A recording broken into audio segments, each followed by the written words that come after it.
Hey everyone, welcome back to the MatMadik PCA channel, you know what I'm saying? New branding.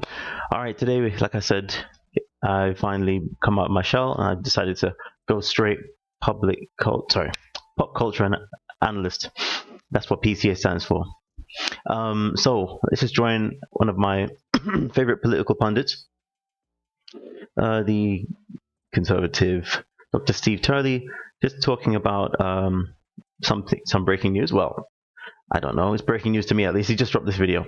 You won't believe what Elon Musk just said about Hamas. All right, so whilst Elon Musk is, as of this recording of this video, taking on media matters over being smeared or tarred with the anti-Semitic brush, especially in wake of all of the controversy surrounding that issue right now. Once upon a time, a few months ago, Kanye was public enemy number one for appearing to be anti-Semitic, for saying that he likes or sees things that he can like about people who are indeed that way, versus where we are today, where a lot of people on the left, in the name of being pro-Palestine, are being tarred with the pro-terrorist brush, and some of them are actually making openly anti-Semitic remarks.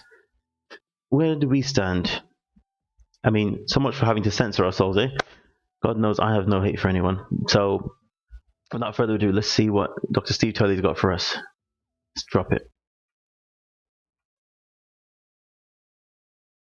Okay, when it's good and ready. Hey gang, it's me, Dr. Steve, and we've got a significant development in the Israeli-Hamas war, this time with Elon Musk. He traveled to Israel in a fact-finding trip and sat down one-on-one with Prime Minister Benjamin Netanyahu.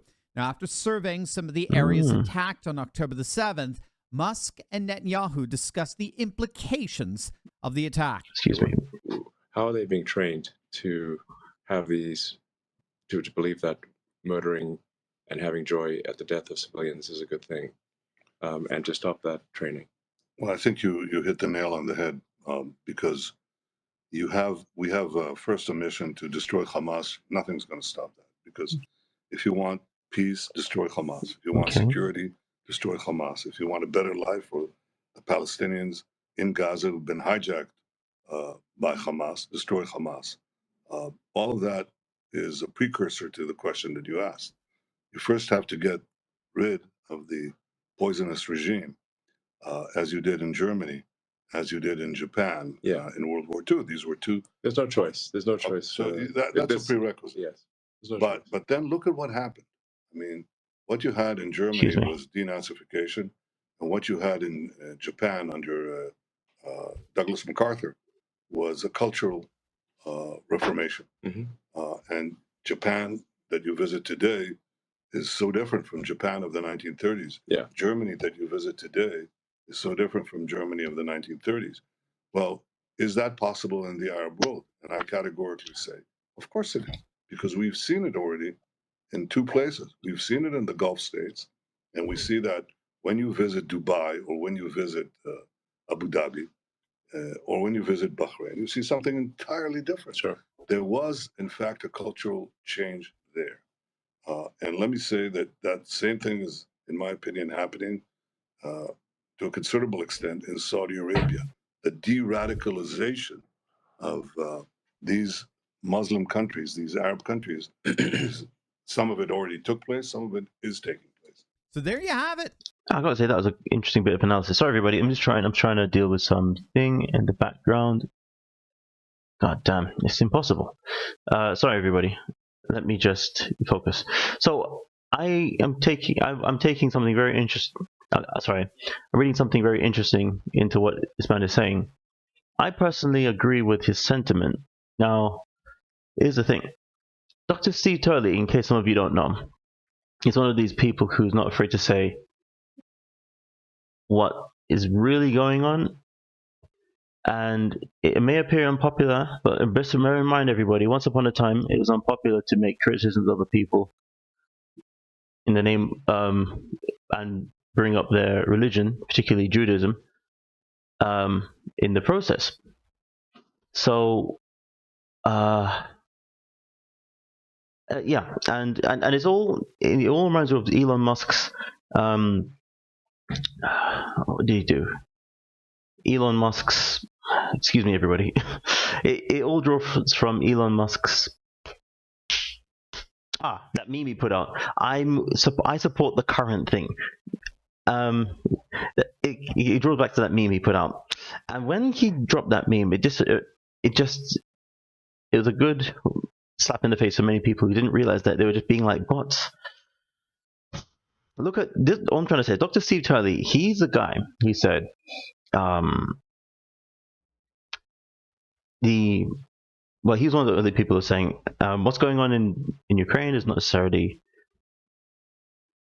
I'll say the word, well, a war per se. It was more of a military operation to denazify the area. I know it sounds pretty tough, but as things are panning out now, and he also said yes, Ukraine couldn't win. And as things are panning out now, people are sheepishly trying to admit that. Now, it's always funny because when that happens, little by little, then the YouTube regulations let up also, and you're like, oh, you can say it now. But this is the kind of stuff. This is the kind of people I'm really interested in: pop culture analysis. And as I say, politics is downstream from culture. This is why it's another passion of mine to study culture, because we're all trying to survive in this very fluctuating, volatile, turbulent, and hard to pin down world. So it seems in my opinion, there are three types of people who interact with the narratives that are generally set for us to follow. They're the reactors, who's the lowest level, and I'm a reactor. Then there are the responders, those who listen to what's being put out there and they're able to analyze, which I'm aspiring to be. And they look at what's going on and they make an appropriate response. They don't just react to blind emotion, or even sheepishly or even very robotically just do as you're told, but they actually exercise their free will and respond as they see fit. Then they are the writers of the narrative. So again, the reactors, the responders, and the writers. The writers are the ones who set the narrative, of course. And this is what you need people like Elon, and even Dr. Steve Turley is, of course, an analyst, not setting these things in motion. But people like Elon and, of course, Netanyahu, these people are writers of narratives. Elon Musk is writing the narrative of what's going on with X. And, of course, X, I mean, of course, one could say these people are all frontmen and they're all following a script themselves. Well, yeah, but they're also definitely news setters. When you set the news, even if you're Kanye West showing up with Alex Jones with a GIMP mask on saying, I like Hitler, that is the writing of a narrative. You're making the news pretty much. But these people, they're making the news in big ways because, as Dr. Steve Turley will probably go on to say, which he always says, there's a national populace rising and reterritorialization going on around the world, again, Russia and Ukraine. I hope that doesn't mean that China goes into Taiwan and tries to CCP up the place. God knows. Yeah, I'm in Japan. Japan, got the other day on my phone. Bing bong, bing bong. Okay, now, it looks like North Korea is shooting missiles. Get ready. What? Okay. Goodbye, everybody. Oh, bing bong. Oh, good. False alarm. But yeah, who's to say? With all this going on, people seem to be reacting like sheep. This is why I'm very, very keen on politics. You can't just keep following the news blindly. You got to figure out, you got to analyze what is really going on. They're saying one thing, but what's really happening? There's a disparity between what's going on, what's actually happening. There are discrepancies, and people are thinking to themselves, "Am I safe? What if the narrative changes tomorrow and then I'm the public enemy?" And the government said, "Don't worry, just take our drugs and you'll be fine." So I can't be shoveling that stuff because the same stuff they're trying to give us, it causes us any problems. They don't take any responsibility for that, and it costs them nothing, apart from one little human resource that they think is replaceable. So we can't deal with these globalists and they're monsters. So let's see what Dr. Steve Turley has to say for us. Elon Musk just agreed with Israeli forces' plans to completely eradicate Hamas. In Musk's words, there is no choice. There is no choice in the matter. Hamas must be destroyed. And to be honest, as I understand it, most of the Arab world would more or less agree. The Economist ran a very interesting article some days back after the Pan-Arab Summit in Riyadh that called for the implementation of a peace plan between Israel and the Palestinians. Sorry to interrupt everybody. Dr. Steve Turley. Yeah, I know you like the Salty Cracker. I watch his videos every day also on Rumble. Salty Cracker telling me to drink Field of Greens and stop drinking Dr. Pepper. Shut up, you, because you didn't listen to your audience when they told you to stop drinking it. So Free will. Anyway, but yeah, just like he was saying, it looks like there's always another layer underneath what's going on. The people who are saying, I'm actually trying to get the bad guys behind the surface level outcry. Behind the people behind the human shields that they're using to defend themselves. And the media says, "Oh, it's not the case," or not just the media, the bots say that. They said in the Matrix Revolution, not Resurrections. The bots just make a big army, a big human wall, and try to charge you and stop you from tearing down the deep state operatives. And we can't be doing that. So let's see what Dr. Steve Turley has for us this time. Let's keep going. Palestinians. And The Economist noted that you got this sense that much of the Arab world would actually just love to see Hamas gone. They're just seen as far too rogue, far too militant, extremist, almost akin to the way Al-Qaeda ended up having to distance itself from ISIS, which was a breakaway faction from Al-Qaeda via Abu al-Zarqawi in Iraq shortly after the fall of Saddam Hussein. That's when ISIS first emerged, by breaking away from Al-Qaeda. But the point here is that Hamas appears to be, they've become a comparable albatross for the Arab world. When Nasrallah, the general secretary, the leader of Hezbollah in Lebanon, when he gave his much anticipated speech on the Israeli-Hamas conflict, he affirmed his support for Hamas, but he stopped short of entering the war, which many thought he was going to do in the first sign of this supposed Arab uprising against Israel. That didn't happen. And again, when the leaders in the Arab and Muslim world, I mean, including Mohammed bin Salman of Saudi Arabia, sitting side by side with the Iranian President Raisi, they called for an immediate cessation of fighting and the working out of a lasting peace plan between Israel and the Palestinians, rather than declare their unwavering support for Hamas. That just didn't happen. Now, whether the eradication of Hamas is actually tenable or not remains to be seen, but Elon Musk, as you heard, is in solid agreement that Hamas does need to be eradicated in order for peace to prevail in the region. Now, for his part, Biden doesn't appear to be on board with that. Wait until you see what he just said. It's going to make your head spin. But first, gang, it is Cyber Monday, and we're extending our super awesome Black Friday discount from my Insiders Club. All right, well, he's going to do a little promo.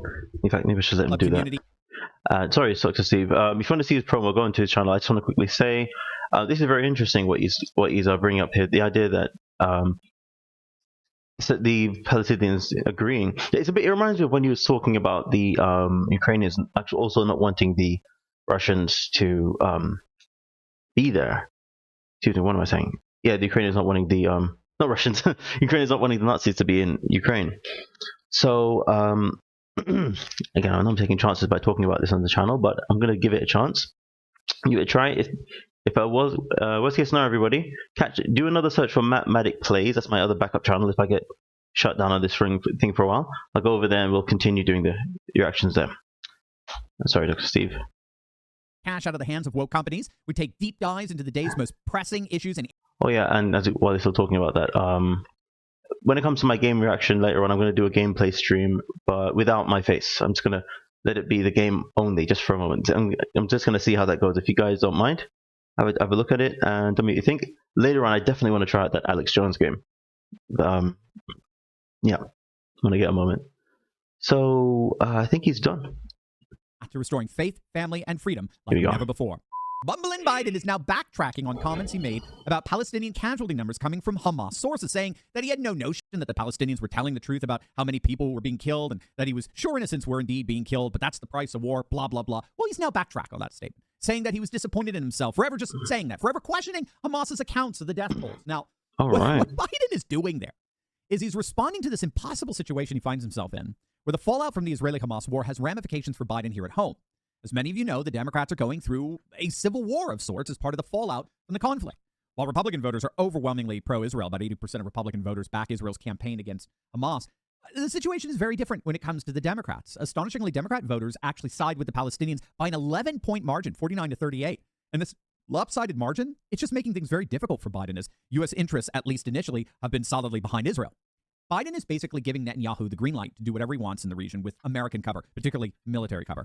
And that's having profound political consequences here at home for Biden. Muslim and Arab Americans, who we saw were instrumental in Biden's support back in 2020, they are increasingly coming out and openly telling Biden they will not back him in 2024 because of his blanket support for Israel in the Hamas conflict. Yeah, let's see where we go to this. Published a report on Biden's support among Muslim Americans absolutely cratering of late, particularly in the swing state of Michigan. That has one of the highest Muslim populations in the nation. According to this study, a study actually by Biden's own pollster, While 70% of Muslims voted for Biden back in 2020, that support has plummeted today to just 16%. And to make matters even worse, a group called the National Muslim Democratic Council, they demanded that Biden force Israel into a ceasefire, or else they are going to work against Democrats in battleground states in 2024. Again, Biden's already suffering politically with their Americans. Now they're ready to mobilize and organize fully in order to make sure he actually loses in battleground states like Michigan in 2024. So all of this is to say that the Democrat coalition really is fracturing, which means that Biden has to walk even more gingerly, more unsteadily than he normally already does. So he's clearly pushing for a two-state solution, which is the position for most of the world, by the way. Virtually the whole world believes that there must be a two-state solution, which would give the Palestinians their own sovereign nation by Israel returning to them the land that Israel annexed in 1967 after the Six-Day War. And so this would include Gaza and the West Bank and East Jerusalem. They would both, of course, share their capital in Jerusalem. The problem, as I'm sure you surmise, is that no one in Israel is even remotely talking about a two-state solution right now. As far as the right-wing nationalist government of Israel is concerned, those annexed regions belong to Israel, and Israel's control over those regions is absolutely vital to their national security. So the Palestinians have to remain a people group subsumed into the single nation of Israel. And Bibi Netanyahu alluded to that with Elon Musk. Take a listen. But there's another country with a substantial Arab minority where that has already taken place, and that's called Israel. 20% of our citizens are Arabs, most of them Muslim. They serve on, in high places in the academy, in the Supreme Court, in the Knesset, and so on. And I'm not saying that there isn't some radicalism there, but mostly there isn't. And in fact, they're integrated into the society. So we have to do the same thing. We have to demilitarize Gaza after the destruction of Hamas, and we have to de-radicalize Gaza. That will take some time, especially work on the mosques and on the schools. That's where children are, imbibe their values. And then we have to also rebuild Gaza, and I hope to have our Arab friends help in that context. So that's where we are right now with this conflict. As far as the hardline government is Israel. So I'm letting this whole thing play out until I give my comment, but I've actually got a short window. So let's just let this thing finish. Concerned. There is only one state, and that is the Jewish state of Israel. And Palestinians will need to be assimilated into the political, economic, and judicial structures of that single Israeli nation. The rest of the world, including the Biden administration, believes that a two-state solution is the only real roadmap for peace in the region. In the meantime, Hamas clearly has a target on their back. We'll have to see the extent to which Israeli resolve and Arab distance together bring about Hamas's demise. This is interesting. You're talking about it, so it sounds like, correct me if I'm wrong, people, but excuse me. Are you saying that the Israeli government is trying to make Palestine Jewish? I mean, essentially, is that it, or am I just completely wrong? Let me know, people. That sounds very interesting because, these groups. Here's what I think. Of course, naturally, first of all, the Muslim community will definitely take issue. Are taking issue with left-wing Biden at the moment, as they're already taking issue with the woke nonsense being pushed in people's schools and everything else, invasion of people's bodily autonomy and everything. And any chance that you can get rid of Biden, that's great. And the idea that Muslims were overwhelmingly voting for liberals is probably because they turn around and demonized Christianity. Said, hey, listen, I know you think that Christians are pushing their culture on you. Muslims, you can be yourselves if you join the Democrats. And then Democrats voted for the left wing, the atheistic left wing. I don't know. Maybe my little deduction there is horrendously flawed. Let me know. But I was wondering why they'd be voting for Biden in the first place. But I guess a lot of people had been had been deceived into thinking into the idea of what Trump stood for and all that stuff. But I certainly believe, personally, I'm a bit of a, I don't want to say the word of the algorithm, but I'm a bit of a alternative or free thinker, if you will. And I believe that a lot of the stuff that's going on is being done by a set of people. Let's just call it, imagine we're in the Squid Games, right? I believe that there are a set of people who have been sent off to drive people to react to headlines and change their thinking drastically. And one of the things to do that is to threaten them with killing, gratuitous violence, and senseless terrorism to make people think that, oh my gosh, the terrorists are coming. We have to do whatever it takes to defeat them. Only what's confusing now is that it appears that the terrorists are being cheered on. So, but I think, like Andrew Tate, I'm sure that there's no virtue, just like Trump would do, no virtue in putting labels on people as far as mainstream media is trying to frame it, like Piers Morgan was doing with them. Would you say that they're terrorists? Yes or no? It's a bit like in The Simpsons. I don't know if you've seen that episode when Apu in the Quickie Mart was being interrogated for selling bad meat. And of course, news reporter Kent Brunkman, the character, came to him and said, Apu, will you ever stop selling spoiled meat? To which Abu said, no, I mean, yes, I mean, uh-oh.